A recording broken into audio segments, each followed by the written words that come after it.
నమస్తే, నేను మీ ప్రశాంత్. డైరెక్టర్ త్రివిక్రమ్ గారు అంటే తెలియని వాళ్ళు ఎవరు ఉండరు. ఇప్పుడు డైరెక్టర్ త్రివిక్రమ్ గారి కొడుకు సందీప్ రెడ్డి వంగా దగ్గర అయితే వర్క్ చేస్తున్నట్లు కొంచెం వైరల్ అవుతుంది. మరి ఎందుకు వర్క్ చేస్తున్నారు, మరి ఫ్యూచర్లో ఏమైనా డైరెక్టర్ కాబోతున్నారా ఏంటి, దీని గురించి అయితే మాట్లాడేందుకు ప్రస్తుతం మనతో పాటు సీనియర్ జర్నలిస్ట్ జగదేవ్ గారు ఉన్నారు. నమస్తే అండి. నమస్తే అండి సార్. త్రివిక్రమ్ గారి కొడుకు ఇప్పుడు సందీప్ రెడ్డి వంగా దగ్గర అయితే వర్క్ చేస్తున్నట్లు కొంచెం వైరల్గా వినిపిస్తుంది. అంటే ఎందుకు తను కూడా డైరెక్టర్ అవుదాం అనుకుంటున్నారా, లేకపోతే తను కూడా ఒక యాక్టర్ అవుదాం అనుకుంటున్నారా, ఏం నేర్చుకుందామని? బేసిక్గా ఒక గ్రేట్ రైటర్ అండ్ డైరెక్టర్ కాబట్టి త్రివిక్రమ్ గారు అబ్బాయి కూడా అలాగే ఒక డైరెక్టర్ గారి కెరీర్ స్టార్ట్ చేయాలనుకున్నారు. అంటే ఎవరి అంబిషన్స్ వాళ్ళు. డైరెక్టర్ కొడుకు డైరెక్టరే అవ్వాలని ఏం లేదు, బట్ మేబీ ఆయన తండ్రి అడుగుజాడలో నడాలనుకున్నారేమో. బట్ ఆయన త్రివిక్రమ్ గారి ఇన్ఫ్లుయెన్స్తో సందీప్ రెడ్డి వంగా దగ్గర అసిస్టెంట్ డైరెక్టర్గా నెక్స్ట్ జాయిన్ అవ్వాలనుకుంటున్నారంట. ఆల్రెడీ కొన్ని వాటికి సైలెంట్గా దాన్ని ఏమంటారు, ఎవరో తెలియకుండా మాకు తెలిసిన కుర్రోడు వస్తున్నాడు కొద్దిగా చూడండి అని చెప్పాడు. అంటే అలా చెప్తేనే ఆడికి ఒరిజినల్ వర్క్ వస్తుంది. లేదు త్రివిక్రమ్ గారు అబ్బాయి అంటే త్రివిక్రమ్ గారు అబ్బాయి అని చెప్పి అందరూ ఆయనకి ఆ అబ్బాయికి రెస్పెక్ట్ ఇస్తారు తప్ప పని చెప్పరు. మనకి ఇప్పటికి కూడా సోషల్ మీడియాలో అంతగా త్రివిక్రమ్ గారి కొడుకునైతే అంతా చూపించలేదు. ఈవెన్ ఆయన శ్రీమతి గారు కూడా చాలా ఏళ్ళ తర్వాత ఏదో డ్యాన్స్ ప్రోగ్రామ్ సంబంధించి చూపించారు తప్ప కుటుంబ వ్యవహారాలు ఇప్పుడు కూడా ఆయన అక్కడ షేర్ చేసుకున్నట్టు కానీ బహిర్గత మాట్లాడినట్టు కానీ ఎక్కడ లేదు. చాలా మంది అట్లా ఎందుకో నచ్చరు. ఇప్పుడు వెంకటేష్ గారు కూడా చూడండి, మన అన్స్టాపుల్ ప్రోగ్రామ్ కు తప్పితే ఎక్కడ భార్య పిల్లల్ని ఎక్కడ మనం చూసిన దాఖలాలు లేవు. మళ్ళీ ఈవెన్ బాలయ్య గారి పిల్లలు కూడా, కాకపోతే ఆటోమేటిక్ గా వాళ్ళు మిస్సెస్ లోకేష్ ఒకరు, మిస్సెస్ భరత్ ఎంపీ ఒకరు కాబట్టి తెలిసారు మనకి. సో అట్లా కొంతమంది ఫ్యామిలీ పర్సనల్ లైఫ్ ని అలా ఉంచాలనుకుంటారు. సో ఇక్కడ ఏంటంటే వాళ్ళ అబ్బాయిగా ఒక అందరికి తెలిసేలాగా వెళ్ళాడు అనుకోండి, అప్పుడు అందరూ సరిగ్గా వర్క్ రాదు. అప్పుడు కేవలం త్రివిక్రమ్ అబ్బాయి చెప్తే ఏమనుకుంటాడో, మళ్ళీ ఫీల్ అవుతాడేమో, గొప్ప వాళ్ళ పిల్లలు కదా, నెపో కిడ్ అనేస్తారు కదా ఇమీడియట్ గా. అందుకు ముందు ఆల్రెడీ ఒక చిన్న మామూలు సినిమాలకి ఒక అసిస్టెంట్ గా వెళ్ళి ఇప్పుడు సందీప్ రెడ్డి వంగాకి అసిస్టెంట్ డైరెక్టర్ గా వెళ్ళిపోతున్నారు. అది కూడా ఎవరి సినిమాకి, డార్లింగ్ స్పిరిట్ సినిమాకి, ప్రభాస్ మూవీకి. సో అంటే ఆ కాంబినేషన్ అట్లా కొన్ని వాళ్ళ రాత అలా తీసుకెళ్తూ ఉంటదేమో అనిపిస్తుంటది వాళ్ళ అంబిషన్ తగ్గట్టుగానే.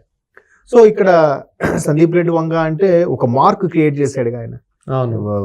దాన్ని ఏమంటారు, అర్జున్ రెడ్డి గాని అలాగే యానిమల్ గాని, అంటే ఆలోచింపచేసేలాగా ఉండేది. ఇప్పుడు ఇండస్ట్రీలో చాలా మంది దర్శకులు వస్తుంటారు వెళ్తుంటారు. హిట్ దర్శకులు అందరూ గుర్తుండాలని లేదు, అలాగని ఫ్లాప్ దర్శకులు అందరూ గుర్తుండకూడదని లేదు. ఫ్లాప్ సినిమాలు తీసిన దర్శకుల్లో కూడా స్టోరీ లైన్ ఉండి అరే ఇది భలే తీసాడే కానీ ఎందుకు సినిమా ఆడలేదే అని అనుకుంటుంటాం.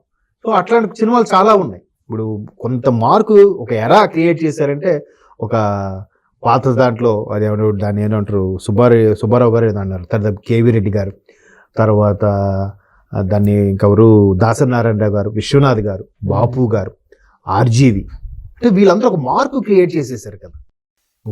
చాలా మంది గొప్ప దర్శకులు ఉన్నారు, ఇంకా నేను పేర్లు నాకు చెప్పడానికి రావట్లేదు కానీ.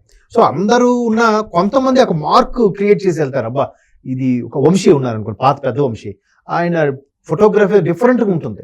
హీరోయిన్ అంటే పొడవు జడ, బ్లాక్ స్టిక్కర్ పెద్దది, బ్లాక్ కలర్ ఎక్కువ డ్రెస్సింగ్ చేయించడం, అట్లా రకరకాలుగా. కృష్ణవంశీ సినిమా కానంటే ఒకేసారి ఒక 30-40 మంది ఆర్టిస్టులు ఒకే ఫ్రేమ్ లో ఉండడం, అంటే ఒక్కొక్కరు ఒక్కొక్క స్టైల్ ఒక మార్క్ క్రియేట్ చేసుకుంటారు. అలాగే ఇక్కడ సందీప్ రెడ్డి వంగ కూడా ఒక మార్క్ క్రియేట్ చేయడం వల్ల, ఎందుకంటే జనరల్ గా ఎలా అంటారంటే పెరటి మొక్క మందుకు పనికిరాదు అంటారు. సో అట్లాంటి సందర్భంలో ఇతను పెద్ద డైరెక్టరే, త్రివిక్రమ్ గారు ఎక్స్ట్రాడినరీ దర్శకుడు, ఎక్స్ట్రాడినరీ రైటర్. ప్రతిదీ కూడా ఒక ఎగ్జాంపుల్ కంపేర్ చేసి చెప్తాడు ఈయన.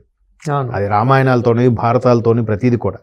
సో అది ఆ విధంగా కంపేర్ చేయడం, ప్రజలకి ఆ రామాయణ భారతాల గురించి ఇండైరెక్ట్ గా ఇంటి ఇవ్వడం కూడా జరుగుతుంది కదా అక్కడ. సో అంత గొప్ప దర్శకుడు ఇంకెవరు అక్కడ దొరుకుతాడు. బట్ తండ్రి దగ్గర చేసే కన్నా బయట వాళ్ళ దగ్గర చేస్తేనే ఆ గురు శిష్యుల బంధం, ఆ వర్క్ ఎఫిషియన్సీ అనేది పెరుగుతుంది. అవును, ఎంతైనా మనం తండ్రి దగ్గర కొన్ని షేర్ చేసుకోలేము, కొన్ని డైరెక్ట్ అడగలేము, చనువు తీసుకునే ఛాన్సెస్ ఉంటాయి, కొన్ని పోనీలే ఏమనుకుంటారులే అనే ఇవి ఉంటాయి. కానీ అక్కడ గురువు దగ్గర మనం ఒక నార్మల్ అసిస్టెంట్ గా చేరినప్పుడు ఒక మాట అన్నప్పుడు కూడా ఎలా ఉంటుంది, లైఫ్ అంటే ఎలా ఉంటుంది, ఒక వర్క్ అంటే ఎలా ఉంటుంది. మిస్టేక్ చేశారు బాబు, నెక్స్ట్ ఏంటి, దాని ప్యాడింగ్ ఏంటి, కాస్ట్యూమ్స్ ఏంటి, ఇవి అడిగాడు అనుకోండి, చెప్పదు ఏం రాసుకున్నారా, ఏం చేస్తున్నారా అంటే, ఓ ఇట్లా ఇది office atmosphere, work atmosphere. Okay, అదే తండ్రి దగ్గర చేశాడు అనుకోండి, ఇంటికి ఆఫీస్ కి సంబంధం ఏముంటుంది, తేడా ఏముంటుంది, పెద్ద తేడా ఏమి ఉండదు కదా. ఏముందా మా నాన్న అలాగే చెప్తాడులే అన్నట్టుగా లైట్ తీసుకోవచ్చు. ఆ. ఇంకోటి ఏంటంటే ఇదే త్రివిక్రమ్ గారు అబ్బాయి పవన్ కళ్యాణ్ గారు త్రివిక్రమ్ గారు ఎంత close friends, even Pawan Kalyan garu అబ్బాయి అఖిరానందను త్రివిక్రమ్ గారు అబ్బాయి ఆయన పేరు కూడా తిన్ననూరి ఏదో సంథింగ్ అబ్బాయి పేరు ఉంది, వాళ్ళు కూడా మంచి ఫ్రెండ్స్ అంట. ఫాదర్స్ ఫ్రెండ్స్ లాగే వీళ్ళిద్దరు కూడా ఫ్రెండ్. ఏమో రేపు పొద్దున అన్ని కలిసి వస్తే ఇదే అఖిరానందకి ఈ అబ్బాయి డైరెక్ట్ చేస్తాడేమో, వీళ్ళిద్దరు కాంబినేషన్ లో ఒక మూవీ వస్తుందేమో, వచ్చేమో. దానికేముంది, వీళ్ళిద్దరు కాంబినేషన్ అనగానే ఆ కాంబినేషన్ కే క్రేజీ కదా. Son of Pawan Kalyan, son of Trivikram, ఇంకో ప్రొడ్యూసర్ కూడా సన్ ఆఫ్ సో ప్రొడ్యూసర్ ఉన్నాడు అనుకోండి, అప్పుడు ఆ టైటిల్ అలా పెడతారేమో సన్ ఆఫ్ కాంబినేషన్ అని. మళ్ళీ త్రివిక్రమ్ గారు కూడా అంటే చేర్పించడం కూడా మంచి డైరెక్టర్ దగ్గరే చేర్పించాలని చెప్పాలి. ఎందుకంటే సందీప్ రెడ్డి వంగ అంటే ఇప్పుడు మంచి ట్రెండింగ్ లో ఉన్న డైరెక్టర్. ఎందుకంటే మనం అర్జున్ రెడ్డితోనే ఎంత యూత్ ని అట్రాక్ట్ అదే చేస్తున్నాడు. చెప్తున్నాను కదండి. ఇప్పుడు ఎంతో మంది దర్శకులు వచ్చినా కూడా ఒక మార్కు సెట్ చేసేలాగా, అంటే అబ్బా గుర్తుండిపోయేలా తీయడం అనేది అందరికీ రాదు. సినిమా అంటే కలెక్షన్స్ వస్తాయనే ఇటు కాదు, కలెక్షన్స్ లేని సినిమా ఫ్లాపు కాదు.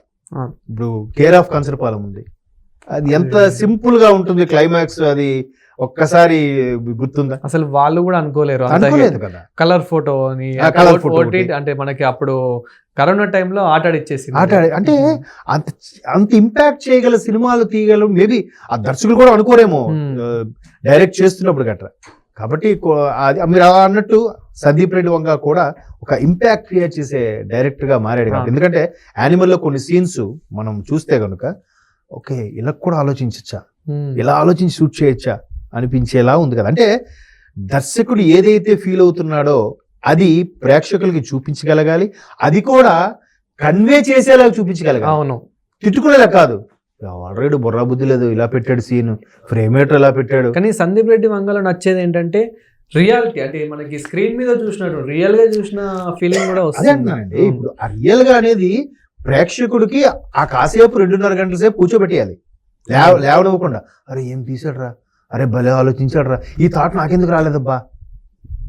అర్థం తీసే అది రొమాంటిక్ స్టోరీ కానివ్వండి, యాక్షన్ సీన్స్ కానివ్వండి, ఏదైనా మనకి ముందు అంటే రియల్ లైఫ్ లో ఎలా జరుగుతుంది అదే అంటే మనకి రియల్ గా కనిపించాలి. అక్కడ కూడా కనిపిస్తుంది ఒక వైలెన్స్ తో కూడిన సిన్సియారిటీ ఉంటది ఆ వైలెన్స్ లో కూడా. అవును, నేను నా నిజాయితీ ఇది, నా నిబద్ధత ఇది, నేను దీనికే కట్టుబడి ఉంటా, దీనికి అవసరం అయితే ఎంత వైలెన్స్ కానీ నేను రెడీ. ఆటిట్యూడ్. సో అట్లాగా అంటే ఒక సబ్జెక్ట్ ఒక కాన్సెప్ట్ అనుకున్నప్పుడు ఆ వేలో వెళ్ళిపోతూ ఉంటాడు.